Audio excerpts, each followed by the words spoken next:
സംസ്ഥാനത്ത് നിക്ഷേപ സന്നദ്ധരായി ടാറ്റ. കേരളത്തിൽ കപ്പൽ നിർമ്മാണ മേഖലയിൽ നിക്ഷേപ സന്നദ്ധത അറിയിച്ചുവെന്ന് റിപ്പോർട്ടുകൾ പുറത്തുവന്നു. 10,000 കോടിയുടെ പ്രപ്പോസൽ സർക്കാരിന് നൽകിയെന്നും രൂപരേഖ വിശദമായി പരിശോധിച്ച് തീരുമാനമെടുക്കുമെന്നും മുഖ്യമന്ത്രി വി.ടി. സതീശൻ വ്യക്തമാക്കി. ടാറ്റയുമായുള്ള ചർച്ച 1 മാസം കൊണ്ട് പൂർത്തിയാവുമെന്നും മുഖ്യമന്ത്രി പറഞ്ഞു. അന്താരാഷ്ട്ര മാധ്യമമായ ബ്ലൂംബർഗിന് മുഖ്യമന്ത്രി നൽകിയ അഭിമുഖത്തിലാണ് ഇക്കാര്യങ്ങൾ പറഞ്ഞത്.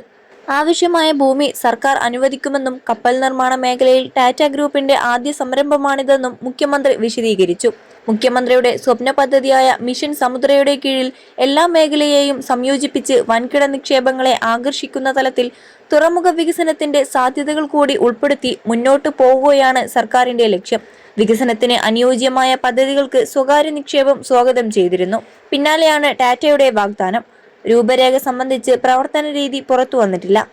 1 മാസത്തിന് ശേഷം തീരുമാനമുണ്ടാകുമെന്നാണ് മുഖ്യമന്ത്രിയുടെ നിലപാട്. വിഴിഞ്ഞത്തെ ഉൾപ്പെടുത്തി മുന്നോട്ടു പോകാനാണ് തീരുമാനം. അതോടൊപ്പം സർക്കാർ പ്ലീഡർ നിയമനവുമായി ബന്ധപ്പെട്ട വിവാദം മുഖ്യമന്ത്രി വി.ടി. സതീശൻ തള്ളി. 2 പ്ലീഡർമാരുടെ നിയമനമാണ് വിവാദമാക്കിയത്. ഒരാൾ പഠിക്കുന്ന കാലത്ത് SFIA ആയിരുന്നു, മറ്റേയാൾ കോളേജിൽ പഠിക്കുമ്പോൾ ABVP ആയിരുന്നു എന്നെല്ലാമാണ് ആക്ഷേപം ഉയർന്നത്. കോൺഗ്രസിലെ അഭിഭാഷക വിഭാഗമായ ഇന്ത്യൻ ലോയേഴ്സ് കോൺഗ്രസ് പരാതി പറയുന്നുവെന്നാണ് മാധ്യമങ്ങളിൽ വാർത്ത വന്നത്. എന്നാൽ തന്നോടാരും പരാതി പറഞ്ഞിട്ടില്ലെന്ന് മുഖ്യമന്ത്രി വ്യക്തമാക്കി. തനിക്ക് ഇന്ത്യൻ ലോയേഴ്സ് കോൺഗ്രസ് സംസ്ഥാന കമ്മിറ്റി പരിഗണനയ്ക്കായി സമർപ്പിച്ച ലിസ്റ്റിൽ വിവാദത്തിലായ ഈ 2 പേരുകളുമുണ്ട്. ഈ ലിസ്റ്റ് മാത്രമല്ല, അവരുടെ പശ്ചാത്തലം അടക്കമുള്ള മറ്റു കാര്യങ്ങൾ കൂടി പരിശോധിച്ച ശേഷമാണ് നിയമനം നടത്തിയത്. അഭിഭാഷകരെന്ന നിലയിൽ അവരുടെ മത്സരക്ഷമതയും പരിഗണിച്ചു. 2 പേരും ഇന്ത്യൻ ലോയേഴ്സ് കോൺഗ്രസിൽ അംഗങ്ങളാണ്. അഡ്വക്കേറ്റ് ജനറലുമായി കൂടിയാലോചിച്ചാണ് പ്ലീഡർമാരെ നിയമിച്ചതെന്നും മുഖ്യമന്ത്രി പറഞ്ഞു.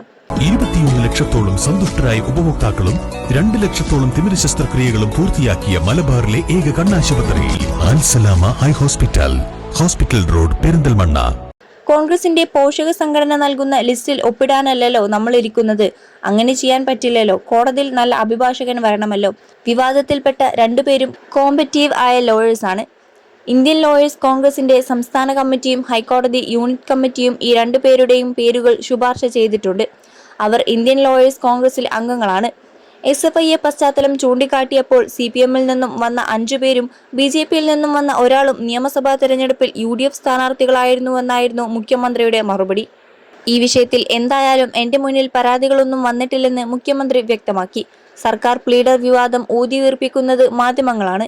തിരുവനന്തപുരം ലോ കോളേജ് KSU യൂണിയനും അബിൻ വർക്കി ഉൾപ്പെടെ പരാതികൾ ഉന്നയിച്ചുവെന്ന് മാധ്യമപ്രവർത്തകർ ചൂണ്ടിക്കാട്ടിയപ്പോൾ അവരൊന്നുമല്ലല്ലോ പ്ലീഡർമാരെ തീരുമാനിക്കുന്നതെന്ന് മുഖ്യമന്ത്രി പറഞ്ഞു. പ്ലീഡർമാരെ തീരുമാനിക്കുന്നതിൽ Thiruvananthapuram law college KSU unit കമ്മിറ്റിക്ക് എന്ത് കാര്യമെന്നും മുഖ്യമന്ത്രി ചോദിച്ചു.